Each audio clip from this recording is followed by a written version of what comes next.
All right, so I am back with a little new format on my channel today, and my very special guest for those who've kind of subscribed to the channel for a while now. You might have seen her face. She's been in a couple of my vlogs, including the lovely Valentine's Day vlog about hot milk.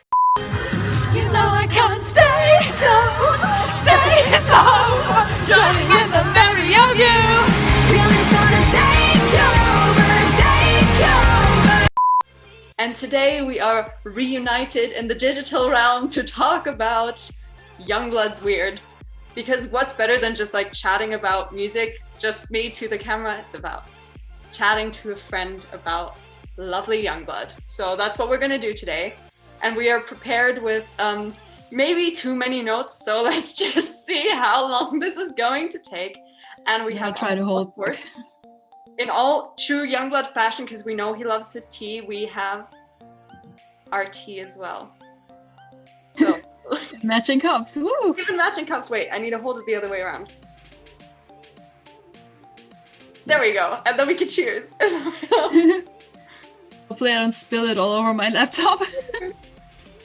Cheers. Okay, lovely, lovely, lovely. All right, so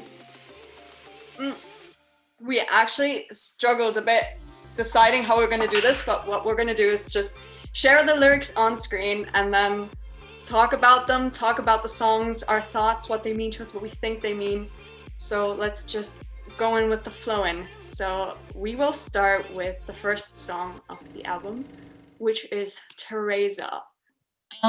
I read through the lyrics when I took my notes for this video, and I really liked when I didn't know the lyrics to the song. I already really liked the chorus.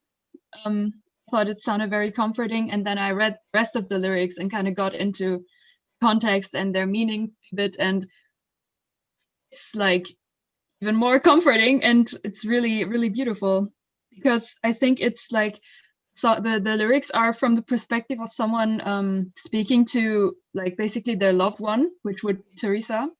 They broke her heart, they made her sad, and they blamed her for something that probably wasn't anything bad or her fault. Yeah, I agree. And to be honest, in the beginning, I wasn't sure about the partner, if they were alive or not. Like in the beginning, I thought they were, but then at a later point, I was like, are they alive? Because it almost feels like it's a spirit or almost a guardian angel watching over her, all the time. Definitely. Especially with the chorus, and there's this big emphasis on death. Mm-hmm. I don't know what to make of that in the chorus, to be honest. But when it comes to verse 2, I feel like when it's I'll follow you down every street and every mirror, the way life taught us, where make-believe keeps us together. It's kind of also that both of them suffered in similar ways. Yes. And now he is there to comfort her, but I don't think that they are in the same world, as in one is kind of in the world of the living and the other one is in the world of the dead. It also kind of makes me feel it makes me think of a goodbye letter almost. It almost sounds like he's, or whoever wrote this song is kind of saying goodbye, but also saying that it's not really a goodbye because they'll always be with her. She'll never be alone, which does sound very guardian angel-y. Yeah, totally. It's like that whole, as long as I watch over you, you don't need to run. It's almost as if he's saying don't let them tell you no, don't let them take away what you want, your dreams. Just go for it, and I'll be there to kind of support you. And then I guess the bridge is the confirmation that the person is dead. Yeah, the bridge is really beautiful. I really like the lyrics. Yeah, I love the bridge. Every breath I would have taken, I give to you. It's almost as if that person's okay, I had a future, all the times I would breathe and do things, and I'm giving all of that to you, in a way, kind of giving my life and my strength to you that I didn't have a chance of living. Mm-hmm. And the whole I won't breathe again, that was for me oh, okay, yeah, they are definitely dead. Yeah. I'd say it's it's a message of hope in a way, because he says, I transfer my life, the rest of energy and breath that I had, I transfer it to you, and through that I will live on through you, basically. Yeah. Maybe that is a reference to depression because obviously there is like a lot about mental health and like all of the Mhm. songs, and depression is a big theme. So maybe that dark is like the depression, and maybe both of them were depressed and they were kind of um I don't know why the lyric "Misery Loves Company" from Yeah, Normandy from just popped Normandy. in my head. It's kind of like people that are in a bad place kind of find comfort together because that's where they connect, and maybe that's how these two people in the song also connected, and just one of them didn't have the strength to hold on anymore. And I also think like sonically this is probably one of the most interesting songs on the entire album. I Yeah, really like the build of it. yeah, me too. I think okay, this goes into a bit of context already. I don't know if that's okay with you, but Hit me with the context that I don't know. well, actually, well, it says this in Genius. Whoa. COVID. Oh. No, I'm not joking about this. Okay, continue. um, this poster or something where lyrics from the album were written on it, or like some kind of like artwork for the album where there were like handwritten lyrics from every song on it. It says this on the Genius thing. I don't know what exactly it was. For Teresa, I think it was something like starts slow and then like explodes eventually Yeah. and towards the end. I mean, here it says it has 4 tempo changes, Mhm. which is pretty impressive. Yeah, definitely. Okay, so context-wise, the song has a story behind it, which is really like sad but also beautiful. Um, apparently, fan DM'd Dom for and told him that his music helped her get through the grief of losing her boyfriend, like him dying. And then Dom was so inspired by that he wrote the song basically. While writing it, he also realized that this song also kind of describes his relationship to the Black Hearts Club, which I think is beautiful because it says, "As long as I watch over you, you don't need to run. We're Yeah. all in this together. Like I'm watching over you," Yeah. basically, which is so beautiful. It's I kind love of that. like society or people just misjudging like Mhm. our generation or like the people in the Black Hearts Club, because it's like obviously about a lot about diversity and self-expression, and that people are judging you for that. But he's kind of striding onwards being like, hey, I got your back. Like, I mean, Yeah. there's other stories like Mars, which we're also going to talk about later, of course, where you can see that coming through, where he's kind of like this leading figure in a way that people look up to, and he provides a lot of strength for others. So yeah. Yeah, I think this is also very like characteristic for like Yungblud as a person or Dom as a person specifically, because obviously lots of artists care about their fans. This is nothing new. I think that he has like a special way of caring, like he really cares about his fans, which you see in this album because this album is full of stories from other people, and Yeah. he has turned their stories into like something beautiful to talk about it and to show them that it's okay, that this isn't anything bad, or they're not alone, which I think is really beautiful. Like I love this album. Me too. I in some interview, I don't remember where it was, but he said something like, people always tell me I'm the voice of this generation, but I'm not. I am the megaphone. Yeah. And I really like that. Oh yeah. That is basically that. He's not telling his story being like, look, these are all my experiences, but he's like, this is all our experiences and this is our album, which is obviously something he's also said about Weird, being like, this is all of our album, like you are all part of this, all in this. And I think that's a reason why it's so easy to connect to the songs on this record. All right, so Okay. You've already made a video about I've this. already done a review and reaction for this one, which I'm also going to link, but we can still briefly talk about this because we want to go through the entire album. But once again, I shall hand it over to you first. Okay. I really like Cotton Candy. I think it's a really fun song, and I love that in like a similar way that like Harry Styles' Watermelon Sugar was basically an ode to touching, to physical touch. I think this one is like in basically it gives a shout out to like intimacy and to sexual freedom, which is first of all very like very young blood. in a way, because he's this like rebellious person who talks about all the stuff that is basically taboo, including sexuality, sexual freedom. And it's also very unapologetic, and it embraces humanity, which I think is very cool and also very characteristic of Yungblud. So yeah, I think this song is basically just like an ode to intimacy, and it's kind of ironic that it came out in like a time where we all have to socially distance ourselves. Totally. And where everyone is like lonely and touch starved. And then you get this video where everybody is literally over each other the entire time. I remember watching that being like, oh my God. Yeah. It's like, but it's also kind of cool because we're all just like looking for some comfort and some warmth in this time where we have to stay 6 feet apart from each other. And he's there like, yeah, I get it. I feel the same. So here's an entire song about it, basically. Yeah. So everybody, when this all goes back to more normality, it's like everybody just be over each other all the time. Some love. Let's reenact this right now. Right now, right here. Right here. Right here. Maybe not.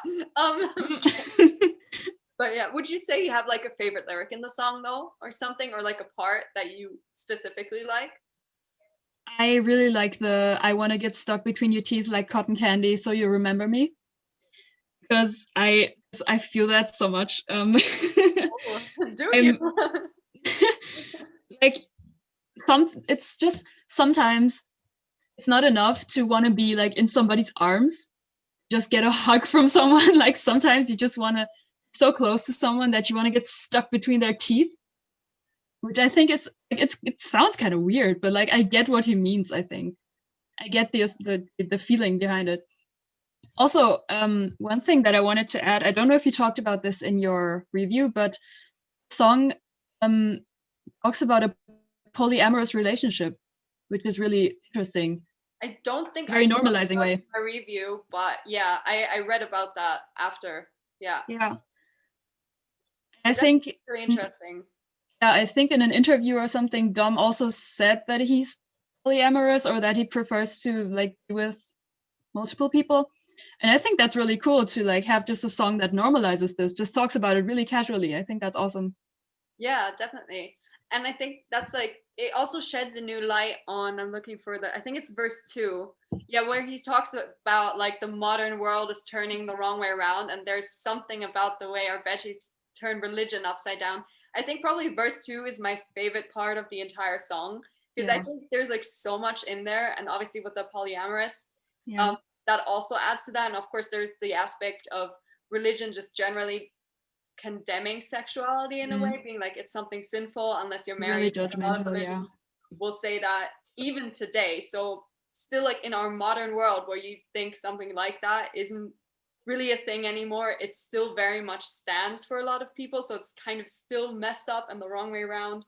And then of course same-sex relationships or whatever, they're condemned. And then something like polyamorous is just not in the whole religious spectrum. Like some religions will have it, but like the big ones tend to not.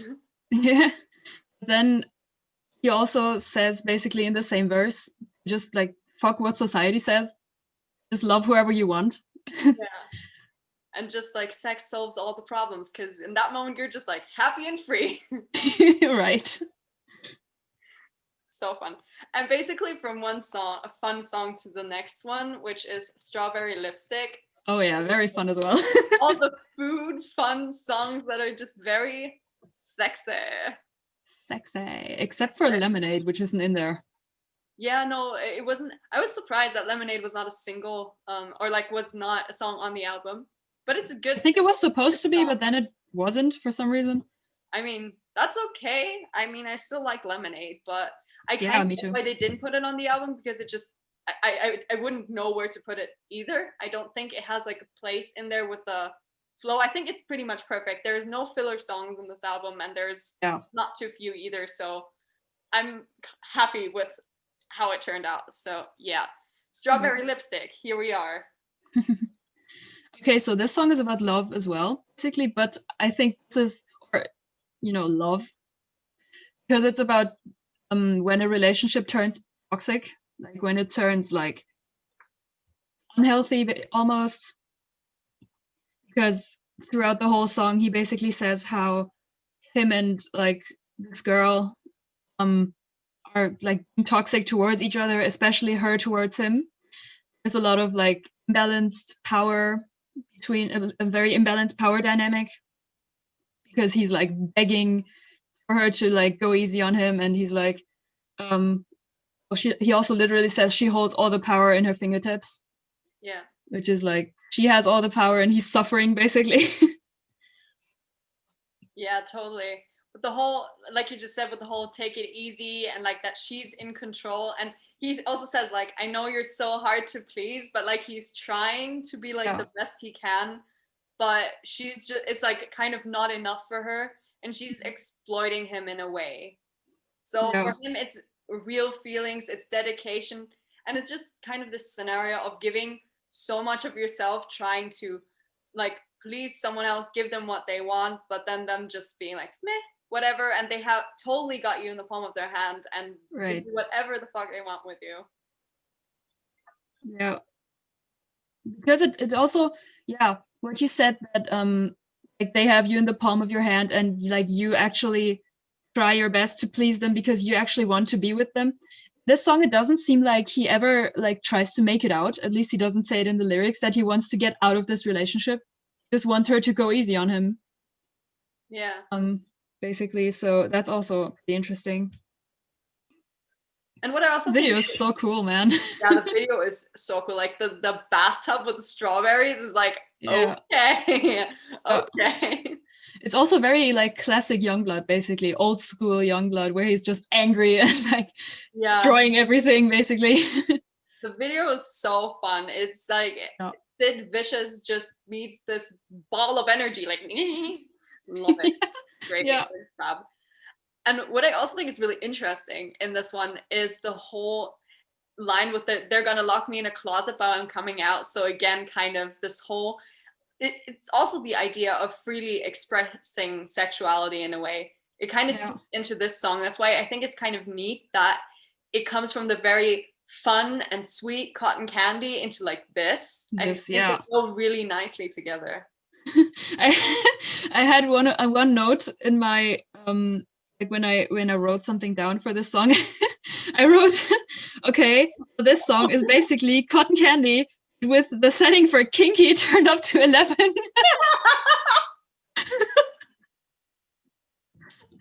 mean, yes, basically.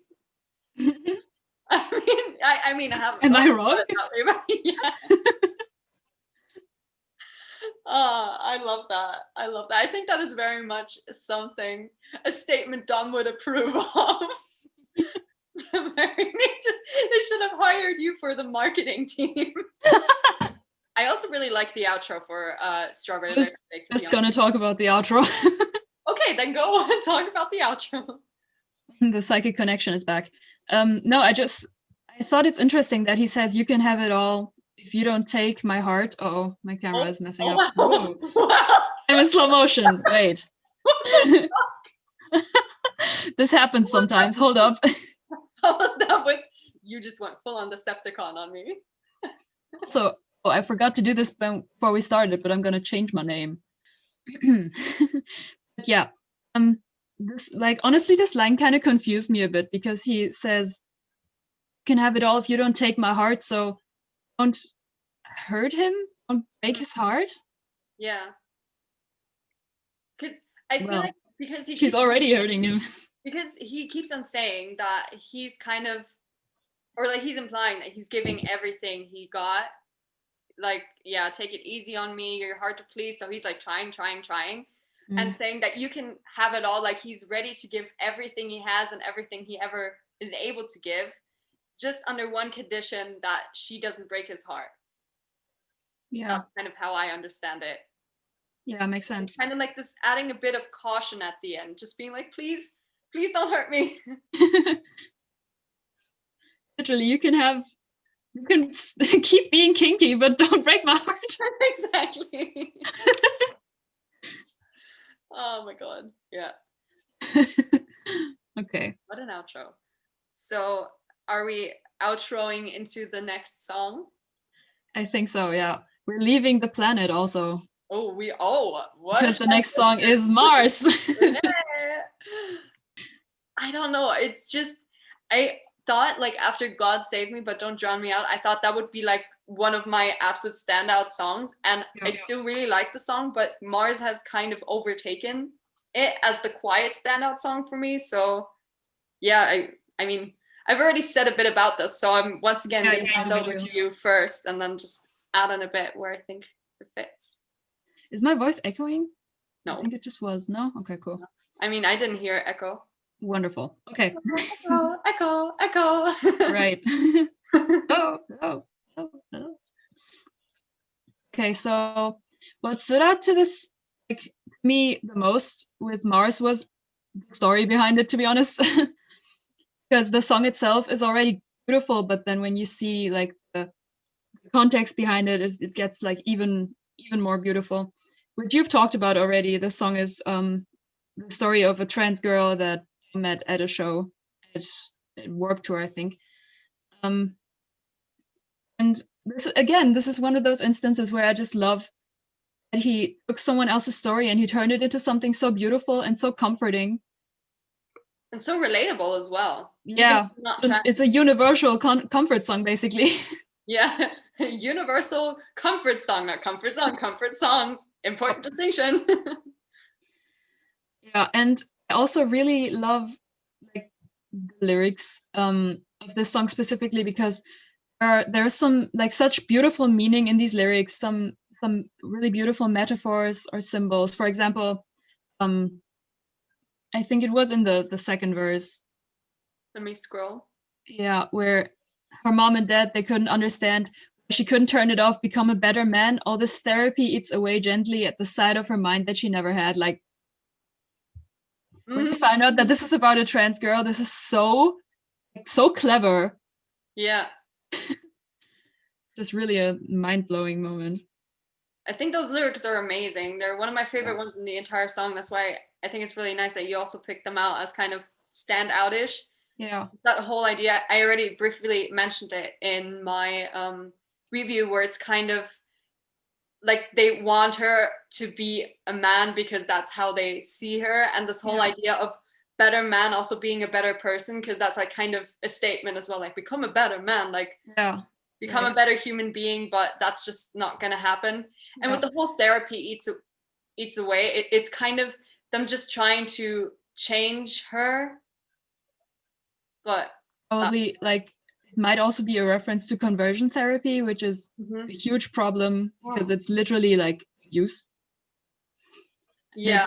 Like you come out of it probably a changed person, but not because they finally fixed you, but because they destroyed your identity.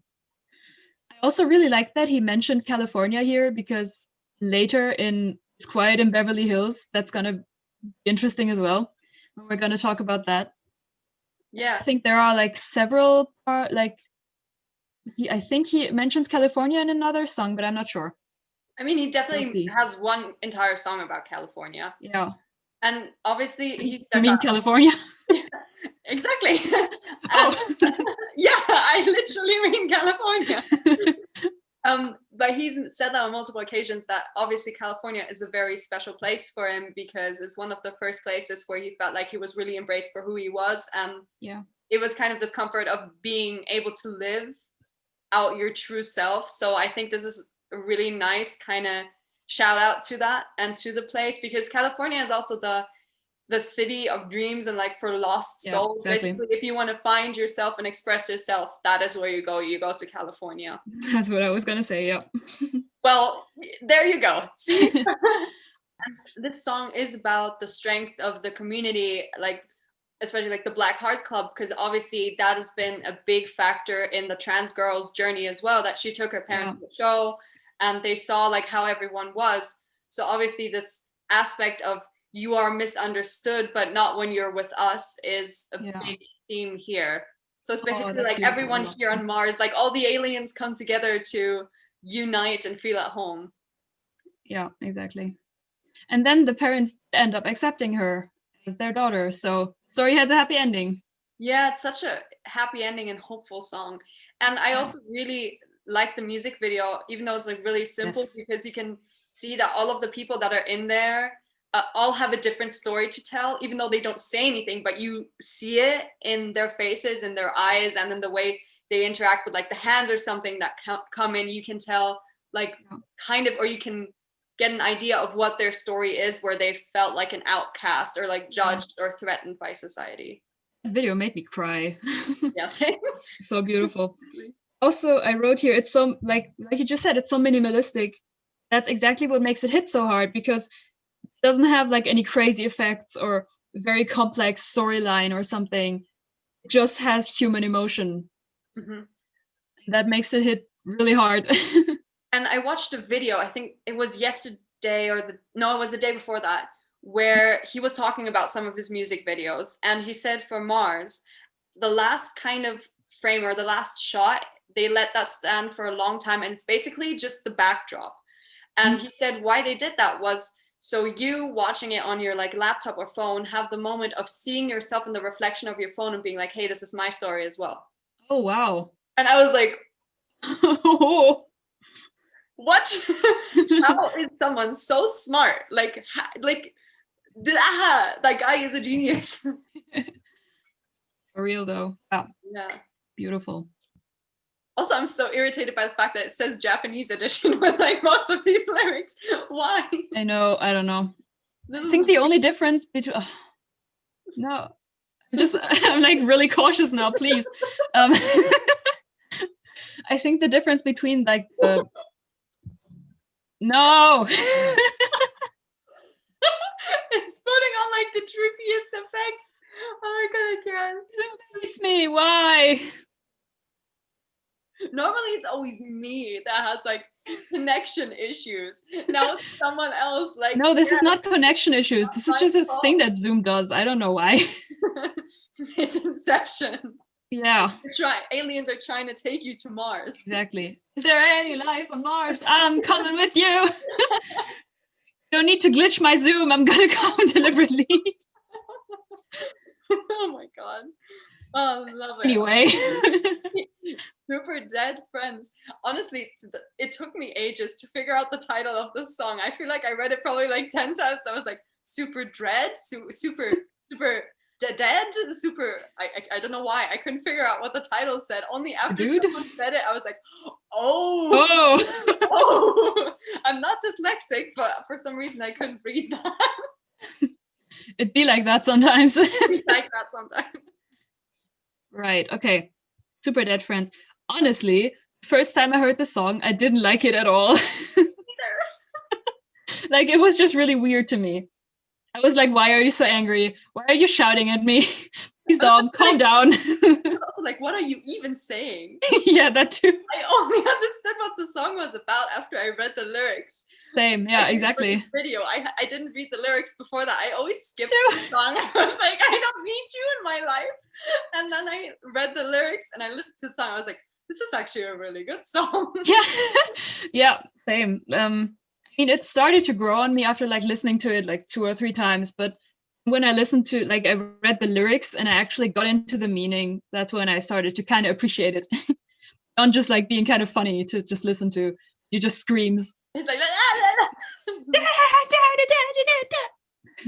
oh yeah. So meaning then. Yeah. I think lyrics remind me, like, when I read them, I think the song is kind of like a mixture between Mars and Parents in a way. Mm-hmm, mm-hmm. Because maybe also a bit of Anarchist. That's what I thought. Because there are lyrics about wanting to leave this planet and go live somewhere else. In the first verse, I want to live in a new dimension, like a rocket ship without noise suspension. So this is like Mars basically. And then also, Mom, Dad, let me breathe, let me be free to come off my feet. Like, he's like begging his parents to just like leave him alone for a bit, stop judging him for everything, basically. Like, again, a message of hope, specifically those people, to keep going, because you still haven't showed the world who you are, basically. He says, it's too late for you to die young. They'll never know where you were coming from. No, not again. Wow. Okay, you can continue. I can continue. I'm just gonna continue with what you were saying because, with the you'll never know where you're coming from. That is, I wrote something very similar down than you just said that it's you can't really show who you are if you die young, and you also can't explain your view of the world, because for me this song is also definitely about our generation just having a very different mindset about a lot of things, and that just clashing with the old world mindset, which is kind of a theme that is throughout Weird, the entire album basically. And here it also comes through with like trying to show your parents what this other world is, what this other dimension is, trying to make them understand, and you cannot make them understand if you just like give up and commit suicide or something. There's also some criticism to society, I think, in the second verse or something. Let me scroll. Yeah. Where was it? Yeah. We don't care if you're black or you're white, Asian or sexually intertwined. It's time to take a look at the world through our eyes. If you stick around, you might like what you find. He basically says, he tells the older generations to be more open-minded, to try to see the world through our eyes for once, except for shaming us for thinking differently. Yeah. Because our generation is way more accepting of everyone, regardless of like where they come from, what race they have, what sexuality they have. We accept, like, ideally, we accept everyone. And like he says, why don't you guys do that too? It's not bad. Just try it out for once, basically, which I think is interesting. Yeah, and this whole aspect of like, don't judge us for being so different, because our generation obviously gets a lot of shit, as in like, you don't accomplish anything, you don't like do anything except for spend all day on your phones or like online or something, and they don't see all the like acceptance and all the good that we're trying to bring to the world in a sense. And my laptop just told me that it's almost out of charge. Good thing I have a cable. And this is the whole thing where it's like, okay, if you just try to understand us and see the world as we see it, maybe you won't think that the world and our generation is as shitty as you always thought. It's also probably a very cathartic experience to just shout like Superdeadkids with Superdeadfriends, you're inside my head. Especially at a live show, because a live show with Yungblud, I mean, is going to be so alive. There's going to be so much energy. Not that we would know. That everyone's like super dead and everyone's just like, so very alive. It's just very interesting. It's like juxtaposing the lyrics with what's happening. Yeah. Because I remember you obviously listened to the album before I did. Yeah. And you were like spamming me, being like, have you listened to like Love Song yet? I was like, no, I have not yet. You need to listen to Love Song. It's so cute. I was like, okay, I will do that. And then I listened to it and I was like, I texted you, like in the evening. I was like, oh my God, I just listened to Love Song. It really, like, it was love at first sight with the song. Yeah. So why don't you start again? You had some practice. Okay. So, song, I love that it's so personal because it kind of tells the story of Tom's experiences with love, with all sorts of love. And I just think it's like the way he words it, it's so beautiful. And there's also, this is also something that I got from the context, reading the annotations on Genius, that this is about his relationship with Halsey, like a few parts of it. Yeah. Which is so sweet. So in verse 1, it's like he talks about how he first learned to view love, which was basically as something violent, as something abusive, something that you need to like avoid, basically, because his parents were being very abusive towards each other, even though they were supposedly in love. And he saw love as something to be feared, something to protect others from, in this case, his sisters, which he says here, which interestingly is also a form of love, in my opinion, protecting someone you care about. Definitely. Something harmful. Love, but yeah, for sure. Yeah. And I think that this is also really relatable because this specifically is very personal to Dom. I'm sure there are a lot of people who have had pretty bad first experiences with love. So probably everybody can find themselves again in this song. Yeah, definitely. I think it's beautiful. It's so interesting how the verses and like the pre-chorus and chorus like contrast each other, because in the verses it's kind of both the first and the second verse is talking about the bad experiences also, and like here also in the chorus with nobody taught me how to love myself, and then the pre-chorus here it's like, sweetheart, you're changing my mind, like you're teaching me something new about love, but it's like all this crap that happened in my past, but you're changing it all. Yeah, basically this person came along, so Halsey came along and showed him a different form of love, showed him how love is like supposed to be, so it was presumably healthy love, I would hope. Love for yourself, because that's what he mentions in the chorus with the nobody taught me how that to hit me so hard, dude, when I heard that for the first time. Because it's not easy. Like you would think it's like natural that you love yourself, but we all know that it's just not that easy. Really isn't, no. It's really difficult to really fully embrace another person when you can't do that with yourself, because it has to do a lot with self-worth and like value as well. In a way, there's a lot of gratitude in the song that's just like, thank you for teaching me this other side of love. And I also think in verse 2 it's really beautiful where he's kind of saying that she just knows like everything that's going on, because sometimes it's so hard to explain to someone else what you've been through and what messed you up or what's weighing hard on your shoulders, and she just like understands. gets it. Sometimes you just meet people that like get you in that sense, and it makes it so much easier. And you can I love this whole thing with you patched up the blood and the cuts, that blood got mixed, so I guess we belong to each other. It's kind of this whole thing of being vulnerable with each other, talking about all that you've been through in the past, like all the pain, and by sharing these experiences and talking about them and coming out together stronger, you just become connected for forever. And I think that's also something he said about his relationship with Halsey, is that even though they're not dating anymore, they will forever be really close and really close friends, I think, because of this whole experience. Yeah, I had pretty similar thoughts about this this part specifically because it's my favorite part. She like you said, she just understands what he's been going through in a way, or how to, like, she's here to help him basically, and she patches him up, which is like relates back to the first verse where he talks about the cuts and the bruises. Interestingly, in the first verse, I think his parents left the cuts and the bruises on each other. I guess seeing that as a child, it also kind of bruises yourself. It's a very like scarring experience probably. And yeah, basically she patches these bruises up, metaphorical bruises. But I think is interesting is that it's never specified that only he has the cuts and bruises. Like in the song, it just says you patch up the blood and the cuts. So it's like implied that she struggled. She had struggles too. She had bad experiences as well. This relationship helped both of them to kind of heal from those experiences. And I love this part. Our blood got mixed up, so I guess we belong to each other. Yes.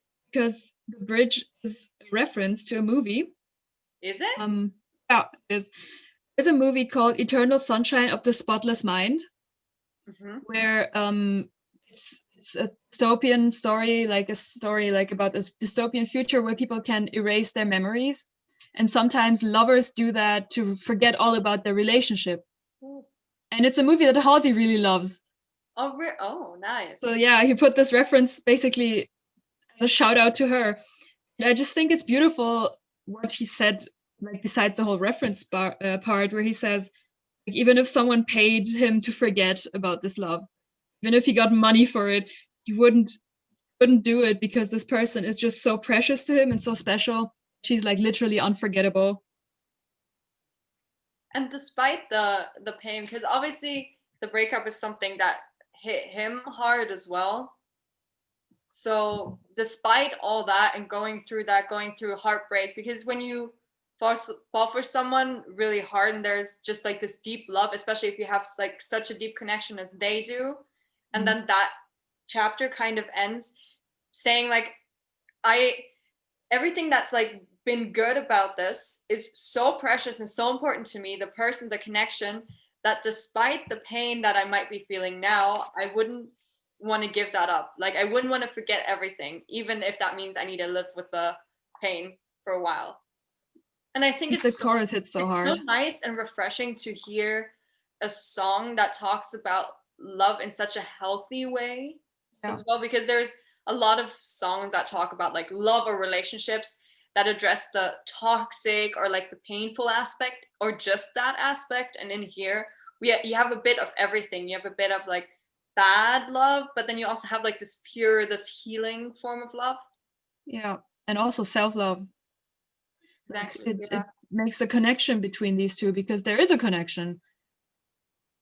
Like he says, you can't truly love someone, like if you don't love yourself as well, like they're all connected. Yeah. Oh, I love it. I could talk about this for hours. Yeah, me too. It's just like this one song. Yeah. Because I was crying from like Yeah, the me too. second minute on. I was like, ugh. And then I texted you. I remember being like, I just watched the music video and I cried.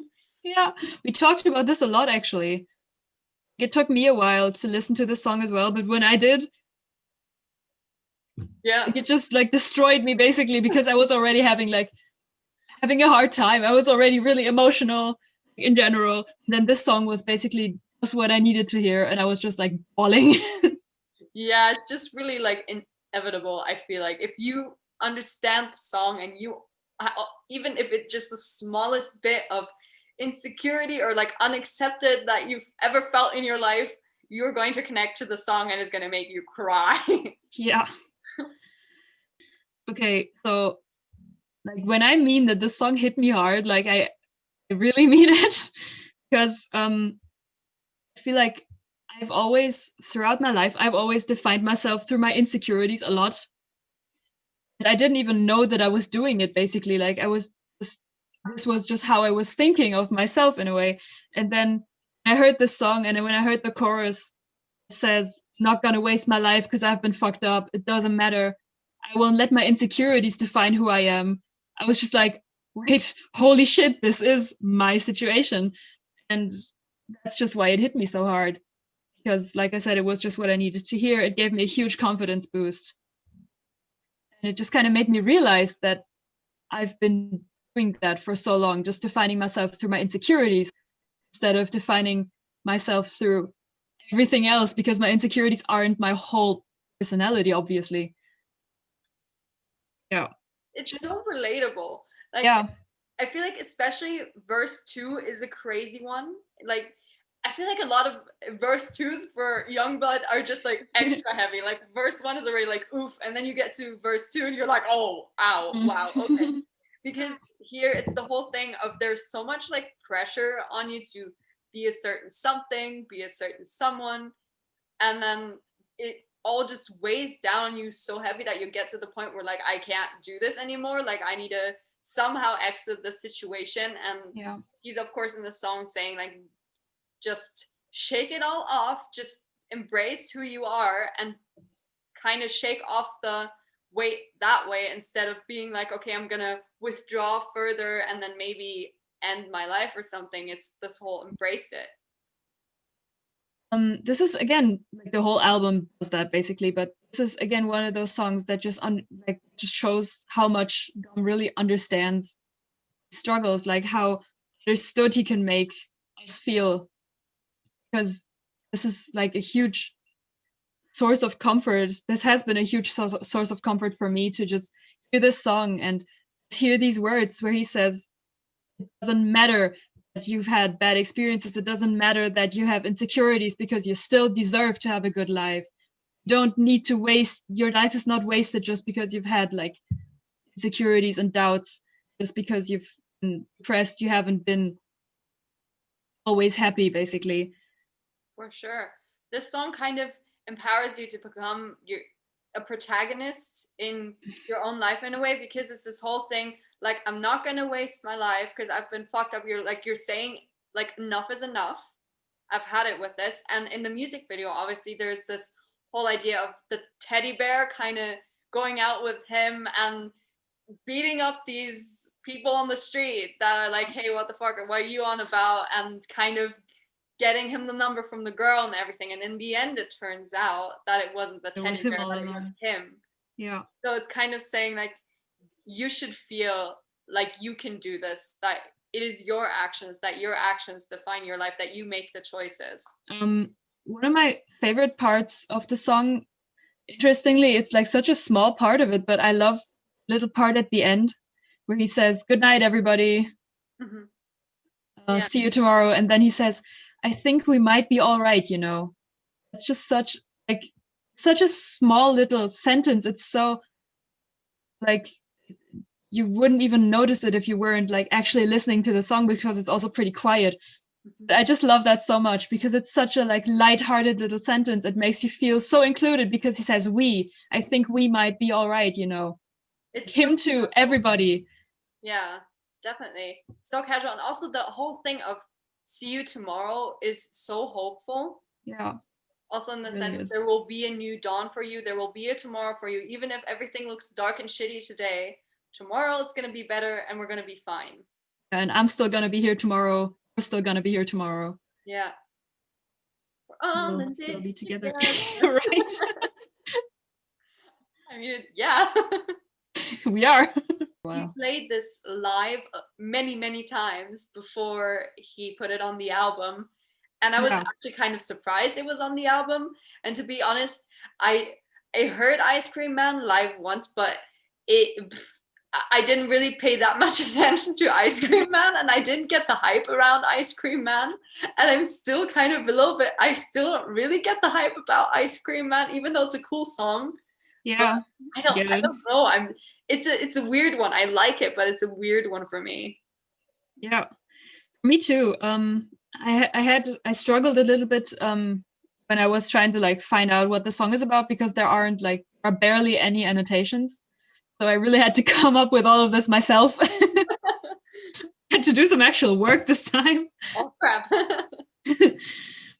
But when I read the lyrics and I kind of like started to understand them, I think it's actually a really interesting song, or it's actually a really deep song as well, because I think if I understood it, it's about the stigma that surrounds like mental health in a way.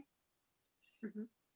So I saw it because in verse 1, like he talks about how he's alone again, and probably like his friends probably hate him, and there are all these worries about that, because this is like very common when people are depressed. Usually lack energy to actually like keep up social contact, and then that turns into them feeling bad for like retreating, for like isolating themselves, and they feel like they're letting their friends down. So there's that whole guilt and anxiety, so it just builds up, and that's described in here pretty well. And then What I would quickly say about verse 1 as well is kind of the whole thing. Society sits on the fence, and I don't want to get out of my bed for your nonsense. It's almost as if saying you don't really see the point in living in today's society almost. yeah, because they don't really understand it. Yeah, and it's just so full of bullshit. So you're like, no, not gonna bother. Like, why would I? Yeah. I also understood this, society sits on a fence line as like they don't really know what to think of you, as in people with mental health issues, because obviously on the surface they're all like, yeah, we support you and we want the best for you and all, but they don't really do anything in a lot of cases to like really help people feel better. They just kind of say that they're okay with it, but they still judge you for it, basically. Yeah, definitely. There's still a lot of judgment for people that have like mental health issues. There's like yeah, we totally support you, but like, why are you like this? Yeah, exactly. We totally support you, but only as long as you're not totally crazy, basically. Yeah, and like we totally support you, but can you please get your bullshit in order so you can be Yeah. a normal human being? Please don't be such an inconvenience. Yeah, honestly. The ice cream man metaphor is kind of like confusing to me, like also still until this point, because like what I found out is that maybe it's because you know, like, ice cream man in the van could be like a sketchy person, someone who's a predator or something, and they lure kids in with like ice cream to like lock them up, which is a weird metaphor. Yeah. I like I I honestly also I'm not sure what to make of the Ice Cream Man. There's like two kind of ideas that I had. It's like on one hand, it sometimes seemed like the Ice Cream Man was maybe even a therapist or someone like trying Okay. to cure your mental health in a way, because it's kind of luring you in with like I can fix you up. Mm. And at the same time, the Ice Cream Man could also be the government. And there is one part of the song I'm just yeah, like Also, this line reminds me of Tin Pan Boy. yeah, that King Charles. What reminds me of King Charles is the bridge. I Yeah, think that too, but also like specifically the "You Are Just an Ice Cream Man" reminds me of Tin Pan Boy. It's like you're just a Tin Pan Boy. On a tin Yeah, pan boy. yeah. But no, the spoken interlude, not the bridge, is Yeah, what got reminded me of King with the Charles as government. well. So, Wrote good that down. afternoon. This is the Yeah, council. We're turning your gas off. That's kind of yeah. this We're whole taking your car now, yeah, sir. Yeah, that's the whole right. thing. And with the Ice Cream Man, in that way, it makes sense that they're sketchy because they're like, "Good morning. Like, we are just gonna take perfect care of you, but please give us your car. We're gonna turn off your gas. We're gonna screw you over. So Yeah, we're gonna lure you in. We're gonna keep you in a box, but yeah. we love you very much." Yeah, exactly. Also, something about the Ice Cream Man, maybe it's like because it's so the Ice Cream Man has something to do with children and with like childhood and being dangerous to children. So maybe it's about taking away his innocence in a way, or his childhood, or not letting him enjoy himself. Maybe. Or maybe we are just totally All of it. overthinking the song and it's just supposed to be fun. Maybe it actually is about an ice cream man. It's actually about an ice cream man because Dom really likes ice cream. I really like the video for that. I've watched that a lot because it has like some really cool visual things in it. Yeah. And I'm still on the hunt for some good tutorials and some of the effects because they're just really cool. So yeah, Tom Pallant is just like, oh, I love that guy. He's so talented. Watch me sim. Okay, weird. Weird. Song is really one of my. No, I'm slow motion again. No, we're back. Okay. So this is one of my favorites because it's helped me personally a lot because it's one of the most comforting tracks of him that I've ever heard, in my opinion. This song is I wrote here. The song is basically my beacon of hope. Oh. Yeah, because just came out at the perfect time. It came out at a pandemic where everybody feels lonely, and I've been feeling like I felt super lonely. And I've listened to this song, and it's helped me a lot. It really helped me a lot. Especially, obviously, the chorus because, like he says, "Come hold my hand, hold it tight. We're in a weird time of life. Like things are scary right now. I know they're scary for me too. I'm right here with you. You're not alone. We can get through this." Basically, wreck your brain. Yeah. I feel like this whole chorus also kind of captures the energy or the intention behind this whole album in a way, because the whole album kind of says, "Hey, we're here in this together. We're all different, but we're all in here together, and we're all in this together." Yeah, I feel like the chorus, we'll be okay. when I look at the chorus, I'm like, maybe that's why the whole album is called Weird. I mean, he Yeah, obviously also calls out to people being like, be weird, embrace weird, but then it's also like, in this weird time, we need to stick together to figure it out. yeah. The second verse. This guy always like slaps in the second verse. Honestly, it's like, you think you already got it? Verse 2 will hit you harder. Yeah. I love the second verse especially because he kind of like relates it all to himself. He says, "I feel lonely too. I feel isolated too. I want luck. I want love." Basically, he wishes to be more connected to people.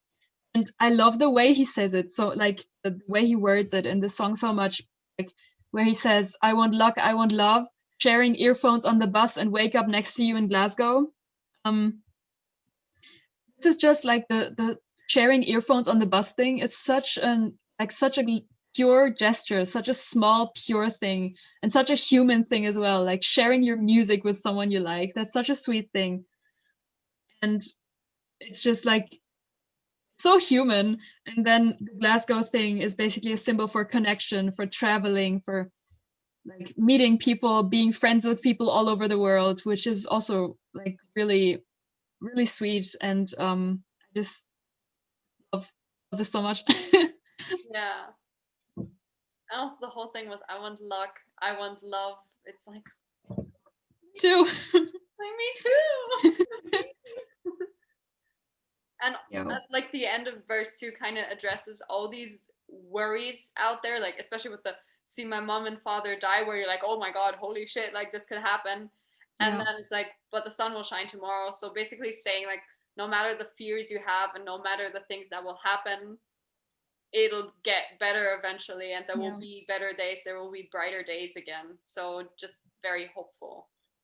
And once again, it's kind of saying the whole thing, people that don't accept you, or like the friends that leave you standing out in the rain when you need them, like screw them, leave them behind. Yeah. There's no room for like toxic relationships in your life. Just focus on who you are and what and who is important to you in life. Yeah. It's just so nice. Yeah. Really makes you feel understood and comforted. Donate my brain to charity. Charity is also an amazing song, like really underrated. I didn't even notice when I just listened to it, but when I listened, like I read the lyrics, it's so good. Yeah, definitely. I feel like like you said, this one is definitely a song where you need to take the time to read the lyrics in order Yeah. to fully appreciate it or like embrace it. Like different with other songs, for example, for me, Teresa is one of those songs where you can listen to it and you'll be just wowed because the song is just musically so like complex and it just like sweeps you up. And Yeah. Charity is a little, I mean, it's cool, but if you don't look at the lyrics, it just passes you by a little bit. It does. So this song starts with intro that is also is at the chorus kind of. My mother said that I should never go outside. I should run and hide, donate my brain to charity. So basically his mother sees him as abnormal and tells him to not show this side of him to the world because they'll just freak out about it as well. Instead, hide himself away. And donate my brain to charity part is like especially like hits really hard because basically he says my mom thinks that my brain is so weird I should send it to examined by scientists. Yeah. And this is so like interesting because when you think about it, that's also like a really dehumanizing thing. He's not good enough to be a person like walking around, so he better get rid of that brain, which is so like screwed up. Yeah. Send it to charity so you can do like one good thing in your life, basically. Yeah. Doctor. Jesus Christ. I don't brought up the whole Doctor music video now where they're like poking around in his brain. Yeah. Okay. Then the first verse, it's like kind of spoken. It's like not really rap. It's not kind of in between. Song. Yeah. It's really interesting. So he's searching for his sense of self in the supermarket of all places. So like he feels lost. He has lost his sense of self. He has lost who he is. He doesn't know who he is anymore, which is probably really relatable because I feel like a lot of people feel this way at least like once in their life. Yeah. And just kind of walks through the aisles, and then he identifies himself with the strawberries, which is when you think like when you just read it, you're like, wait, what? Strawberries? You're not a strawberry. But when you think about what this metaphor could mean, it's actually really interesting because like he kind of says he feels welcomed by the strawberries for the first time. So basically the strawberries accepted him as their own, even though he is very much not a strawberry. Meanwhile, like his mother, on the other hand, who is like, first of all, of the same species as him, also just his mother. So like the person he should be like closest to basically doesn't see him as a human, sees him as a test subject. So there's this contrast. And strawberries are probably like a metaphor for something. And he might be for the Black Hearts Club. And he kind of connects the like with them in different aspects because he says, and maybe I'm with the strawberries alone on the shelf. So the strawberries are all like kind of by themselves, or like they're all lonely and they're all together in their loneliness. And then he also does the because they breathe and bleed and they're sweet like me. So he kind of sees, even though the strawberries are very different from him, he sees a lot of similarities and therefore identifies with them, which is kind of the whole, basically what the Black Hearts Club is also, because there's so many like different people there. And despite all the differences where you're like, they don't look like me or they don't act like me, but there's still so many similarities that you can connect over that you're together in that. Also, like when you just said that, I had this thought. Interesting that he chose these things as similarities. They breathe, they bleed, they're sweet like me. Nothing about looks. Yeah. Nothing about like where you come from, what kind of person you are. It's just like we all breathe, we all bleed, we're the same. Yeah. We're all sweet, we're kind people. We're all people and humans, yeah. Yeah, these are the things that really matter. It's not like looks, it's not race or whatever. Yeah, yeah. As long as you're a good person, you're just like me, basically. The chorus is like the intro, but there's also this other this other part. I'd rather go blind than to look into your eyes and tell you that I lied. Maybe this is about like the expectations people have of you when they don't really know you. And like he's like, obviously when people think of you a certain way, it's scary to like tell them you're not this way, you're actually different. Like, for example, when you're in the closet. Yeah. And people think you're instead of pretending, I'm just gonna be, because I don't want to do that. I'd rather, in that sense, go blind than lie to your face. Be off the rails is to live without fear. That's just like that. You can, fear is always going to imprison you, and when you want to be free, you have to let go of that fear. And I love this second part of the second verse so much. When you start feeling nothing, nothing becomes clear. Also is very interesting, because like when you avoid feeling emotions, when you avoid like feelings altogether, you kind of lose yourself in a way, just like an empty husk walking through life, because you don't feel things anymore. And also when you feel nothing, you're stagnant, you're not moving, and then how do you know where you're going? You're not going anywhere, so nothing's happening. Yeah. And then this next part of the second verse is like so beautiful. Yeah. Please speak, please laugh, please dance, please cry. Every fucking tear that falls from your eye. To feel is to breathe, and to fear is to be free, and to be free is what it means to be successful to me. That's also something he said in an interview. Yeah. To be free is to be successful, basically. So he's like, he not only advises, but he almost like begs us to live our lives to the fullest, to feel every feeling, because that's what it means to live. That's what it means to be a human. Yeah, I was about to say, it's basically he tells everybody to embrace being a human being with everything it comes. I feel like acting like that is kind of like, it's not as deep as the other ones. It's just kind of a fun song. Yeah. I mean, it definitely has meaning.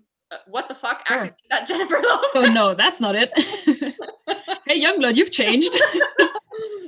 And I honestly have more of an appreciation for Machine Gun Kelly after listening to the rock show episode with Ellison Hagendorf where he was on. I was like, oh my god, he's so cool. What a cool guy. Yeah, I mean, I've heard that too. And the part where he like starts to talk about like punk is uncomfortable and I can't believe these people are running around stage in like comfortable shoes. It's like, are you gatekeeping artists for their shoes? There are so many parts of that interview where he's just like so pissed off and it's so rock and roll. And I'm like, yes, I love this. Yeah, it's pretty funny. All right. I guess you can start again. I'd rather not. Like, I don't know that much about this song, to be honest. I feel like what the first verse is about is this whole thing. It's like an end of a relationship, and it addresses the whole drama. So it obviously someone has left the other person. Since I left LA got boring.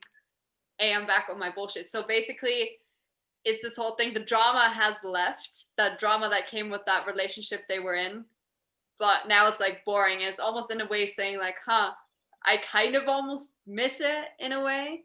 And then this whole thing with like, yeah, you hooked up back with your ex, and now you're back on my doorstep. The other person realizing, oh, maybe I fucked up.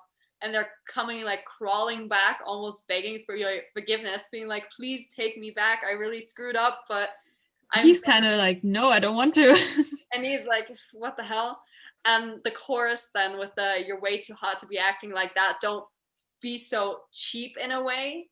Don't give up so much of your self-worth that you like go back to your ex and then you come back to me, who technically is also her ex. So it's like from one ex to the other, being like on the doorstep, like, please, because the whole thing has this aspect of really begging. And it's saying like, come on, you're hot. Like you don't need to do that. Yeah. That makes sense. So yeah. And then verse 2, Yungblud. Oh my god, Yungblud does verse 2. Oh. Like the second verse. And then he also says, I can't sleep, I'm all alone. And then he's like, can we meet somewhere in the middle? So maybe he's not like 100% against it. I think like at the end of that verse, it kind of shows that he's not 100% over it. Especially with and what we reaped was what we've sown. So also accepting his part of the responsibility a bit for screwing up, because it's like you've sown something, so both have contributed their part, and now they're dealing with the consequences. So basically, maybe they just didn't try hard enough. Yeah, with their actions, the breakup was inevitable, and now it's kind of like this: can we meet somewhere in the middle? It's almost as if like, okay, maybe we can find a common ground to either, I don't know, give this a shot again, or reconnect, whatever. And yeah, and the bridge, I think the bridge is also an interesting one, because it kind of addresses this whole idea of hooking up again. You maybe hook up, you reconcile, but then you're going to regret it in the morning, or like they're going to regret it in the morning and be like, this is not really what you wanted. And since she's like on his doorstep in the middle of the night, this is kind of like, if you come in and we have this conversation and this conversation turns into more, you're going to regret it tomorrow. So don't do this to yourself. Yeah. Apparently I looked through the annotations of this Genius article, and apparently the I know that you'll regret me in the morning is also a reference to cotton candy, because there is a line, leave me in the morning, although I don't want to be on my own. Yeah. So it seems to be a reference. But yes, that is basically all I can say about acting like that. Yeah, me too. It's a fun song though. It's a fun song. It's super catchy. Yeah. Just like makes you want to dance. Yeah. Way too hot to be acting like that. Acting like that. It's quiet in Beverly Hills. How long have we been talking? Has it been 2 hours? It's 8 o'clock now. When do we call? Like 6 or something? Oh. So much for 20 minutes. Yeah. I'm sorry. These songs are just so good. I mean, I'm probably going to do 2 episodes of this, and then just they're going to be an hour long each. I don't fucking care. Like, sorry, guys. I mean, there's like this chapter thing that you can do on YouTube, I think, where you can like mark at what part something starts. I don't know if you've seen that. I'm gonna have to find out how to do that, and if I can do that, I will do that, so people can like skip through it. Otherwise, I'll like list the times at the beginning or something. I don't have a lot for Quiet in Beverly Hills though, so maybe if you could just like start, and I can see what I can add. Oh, okay, we're meaning business here. Crack. Okay, so first thing that I noticed is that It's Quiet in Beverly Hills sounds a bit like a mix of California and Kill Somebody. Yeah, true. A bit. Yeah. Okay, so verse 1. should I analyze the okay, here we go as well? Definitely. Yeah. Okay, I think there's a lot of philosophical meaning behind this. Specifically, he wants to start the song now. Okay. Wow. Mind blowing. Wow. Right. Yeah. So verse 1 is like, there's a lot of criticism to the music industry in verse 1, and the pressure that comes with fame. Specifically, like where he says, I'm set inside a goldfish tank. A goldfish tank is a really small space, and your worldview sitting inside it is like all skewed and all like distorted because of the fishbowl, obviously. Everybody who's outside looking in is just staring at you without like just watching you. You are basically just the attraction, but you can't interact.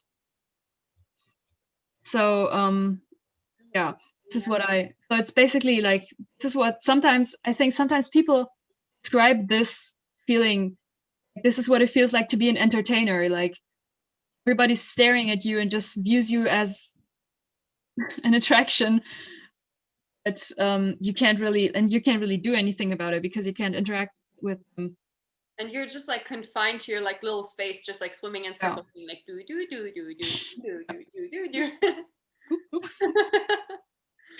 And then the next line, people fix themselves with rubber bands. Oh boy, there's so many meanings to this that I found basically. This is why I love this song, is like so full of metaphors. I love it.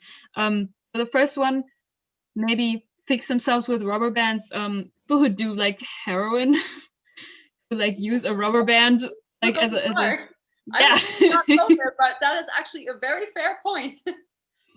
Yeah, no, they use that for this. So drugs in general, and then also a bit less dark. Maybe like rubber bands. When you bind like money together, you put rubber bands around it. So we have drugs and money, which are both very cheap fixes to, or easy fixes, distractions to something that's supposed to get you happiness, but like in the end usually doesn't. I like it, yeah. And then another meaning could be like literally fixing something with a rubber band is not a very permanent way to fix it. Yeah. Like you just put it together, like it's not fixed, it's just put together. Like relapse kind of in a way, because you're gonna, if you stretch a rubber band out and then you let go, it'll come back. Or also when you stretch rubber bands out too far, they will break. So like you said, nothing permanent. Yeah. So everybody around him kind of like does all of this, like fix themselves with rubber bands, and he wants to like pretend to be one of them because he doesn't want to be seen as something different. There are all these myths and all these hopes around Beverly Hills, around California. In reality, it's just quiet and he isn't feeling well. So it hasn't helped him after all. Mm-hmm. It's a duality. He has like all of these descriptions about Beverly Hills and how it has like harmed him in a way. I think it's also had a good side, which is that he's had a cards club and he's built a community, and he has a lot of support from the Black Hearts Club. This is why this chorus, I love you all of my life. Yeah. This is like a declaration of love to the people who have supported him, who have helped him through it all, who he has helped through it all as well. Yeah. Kind of in a way, no matter what happens or where I go from here, what happens to me, my music, my career, whatever people say, like I will always love you for giving me all this, for being on this journey with me. Yeah. He talks about his friends there, or people he knows, who try to find comfort and meaning and probably happiness in superficiality. For example, they buy their hearts from online shopping, so they try to like try to find happiness through just material stuff and through just like owning a bunch of shit. And they try to run away from reality by playing pretend, so they can dream again, like it says here. Yeah. And there's like a big sense of emptiness, I think, in the second verse. Yeah. That you're just, it's kind of this idea of like trying to fill a void that's there with just cheap, superficial things, like you said. Yeah. And then pride yourself in what you fail to be. Obviously, in LA or California, there's also this whole idea of just fake, especially also in the music business. People just like pretending that they're super successful because they want to look like that on the outside and they want people to see them like that. But here it's like what you failed to be. So you're not that, but you pride yourself in pretending that you are. Yeah. It could also mean that because there is like this whole like pressure on you to be a certain person and to be as like perfect as possible, because otherwise people might judge you for not being perfect all the time. When everybody is like that, it means that everybody is basically playing pretend and everything is make-believe. Then when everything around you is make-believe and it's fake, and everything you start to care about is everything you're not, because Mm-hmm. All of that, all of these things that you're like, oh, good thing I'm not like this and I'm not this and I'm not this, because those are things that people might judge you for. It's hard to sometimes stand up for yourself and being like, I'm not gonna pretend, I'm just gonna be. Yeah, for sure. But yeah, this song is just like it's really like serious in a way. It's really full of meaning, full of metaphors. It's a very, and I like it that it's kind of a quiet song before the album ends with a bang. Yeah. It's kind of like it's quiet in Beverly Hills, like we're all taking a breather, we're all reflecting, and then it's like bam in your face with Freak Show. You were frozen. No! You were. I was just praising my Wi-Fi, and that second I freaked. The irony. Yep, the irony. Oh my god, what the hell? Okay, Freak Show. Oh, what a song. Oh god. This is one of my favorite songs on the album. Have I said that for every single song we talked about today? Yes, I have. Possibly. Not again. Come It's gonna on. be interesting in a video. Like every few minutes, I'm just in slow motion. It's a cool effect though. Yeah, it was totally on purpose, and definitely not my Zoom freaking out. Look again. Woo! Go, go, go, go, go, go. Oh, me? Okay. Yeah. Start. Right. So the song is all about, I think, like embracing your individuality, basically, which is a great conclusion to this album, I think, because this album is like all about being weird, being not normal, being alternative or whatever, unconventional. And at the end, it's all like, it's cool to be like, be unconventional. It's cool to not be like everyone else. It's nothing bad to be weird, basically. Also, what I found out that Freak Show the title might be a reference to Hope for the Underrated Youth, because there's a lyric like that's all part of this Freak Show. Really? Yeah, it might be incidental, but it's like. Oh, that's so cool. Yeah, and Hope for the Underrated Youth is also a very important song. Oh yeah, love that song too. It's such a good song. Yeah. Definitely, and this is kind of like I feel like Freak Show is a call to everybody to join the Freak Show, as in to join in embracing your individuality. Right. Okay, then the refrain is all about like having fun, basically being wild. Yeah. Not worrying about others' approvals, because he says, I don't need you. It's like a break from real life, basically from like routine, from being stuck up. And finding salvation in like distraction, basically, through taking drugs, through just having a blast with your friends, through going out being wild, because you're allowing yourself to be wild on the weekend and get out of your like everyday confined headspace. And then there's this line, they took me to the 7th floor, threw me right off. Reminds me a bit of Anarchist, because he says, they chucked me off a cliff, but I'm still not dead.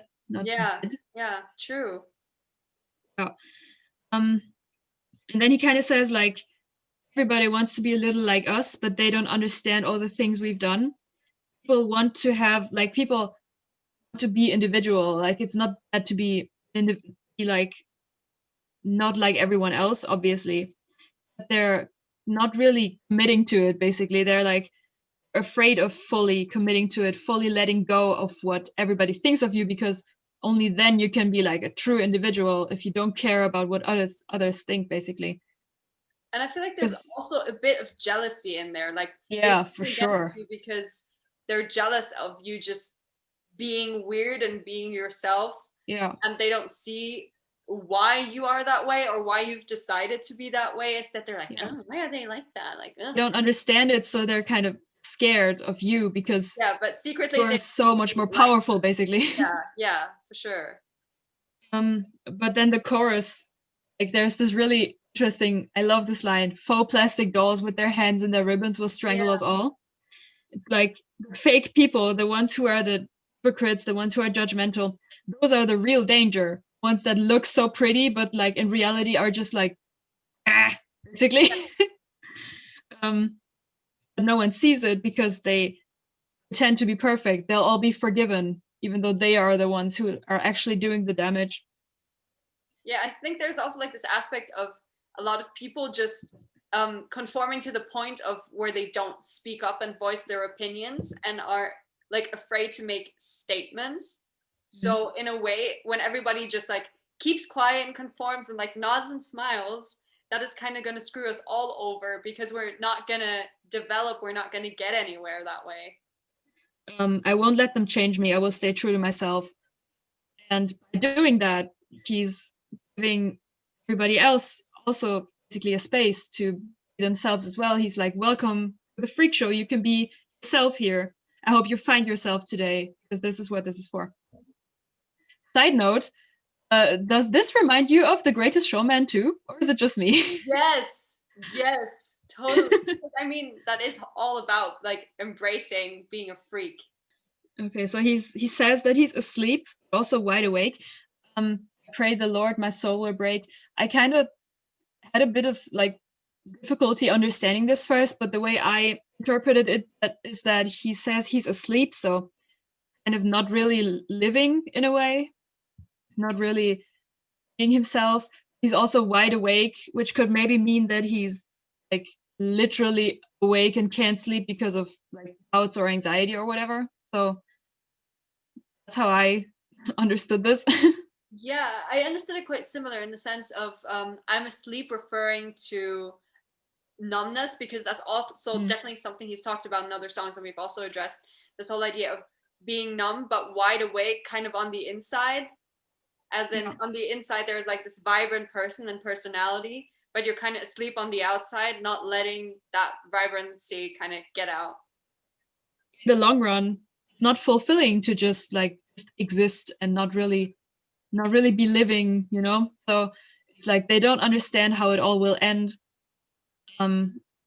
So instead they just like they're ashamed of you because you're not like them, so they try to break you. Yeah. Which is almost like the first verse. Yeah. And then he's like, but hold on, like don't let them put you in that corner. Yeah. Stay strong. You can do it. Exactly. And then Bridge. Big bridge. Just yeah, it's just like a message of a very long message of hope. This is a massive bridge. I don't know if I know any other song that has such a long bridge. I think it just like goes on till the end, right? And the song itself is pretty long too. It's like 4.5 minutes. Tiny outro. Yeah. So it's just like he basically says times will be hard, but keep going, we got this. Like he says we, again, he's counting himself in with the freaks basically. Yeah. He's like, we're all together. Again, we're all in this together. Yeah. And I believe it, like he believes in this, that there is a future for all the freaks out there, basically. There's hope for the underrated youth. There's hope for the underrated youth. Yeah, and then it goes like times will change. There is change on the horizon. Yeah. And then there's the outro. It goes over into the outro where he says that I believe in you, which is like it's so sweet that he ends the entire album with saying I will spend my life believing in you. That's like so like, oh Dom, thank you. Yeah. And once again, this just shows like how much he loves his fan base. Yeah. And I also love that he like doesn't only sing this part, like the outro is like he goes like fully screaming. Yeah. He's really screaming it with like all of his energy. So it's like he's putting his every last drop of energy into saying that he believes in us, which is amazing. So powerful. And this is going to be like wild live. Yep. I'm 100% sure he's gonna close the show with this one. Yeah, I was just gonna say. We What hope for the underrated youth and then this one. I think definitely, oh my god, it's gonna be crazy. And I just hope that we can like, you know, witness that. I've had 3 chances to see Yungblud live and I haven't seen him live even once. I have seen him live once at a festival, but that was a really short set and no one to go with me. Oh no! Fingers crossed that 2021 will be better. Honestly, what I'm gonna do is I'm gonna quickly go out of this thingy. Thank you for being on my freak show. Oh, thanks. Anytime. You're welcome. Thank you for having me on your freak show. Always. Stream Weird by Yungblud. Stream Weird by Yungblud. Or Buy Weird by How? What are you doing? Yungblud. I just hit my elbow here. It comes as a CD as well. Yeah, we're like promos, like, buy vinyl, buy the CD. I mean, it would be like buy merch, but I don't have any Yungblud merch. I only have that. Same. So that has to come in the future. But yeah, I think we are going to wrap this up here. I just want to thank everybody for watching, no matter how much of this you watch. And if you watch the entire thing, I am very impressed because it's a lot of talking. But this was very fun. So yeah.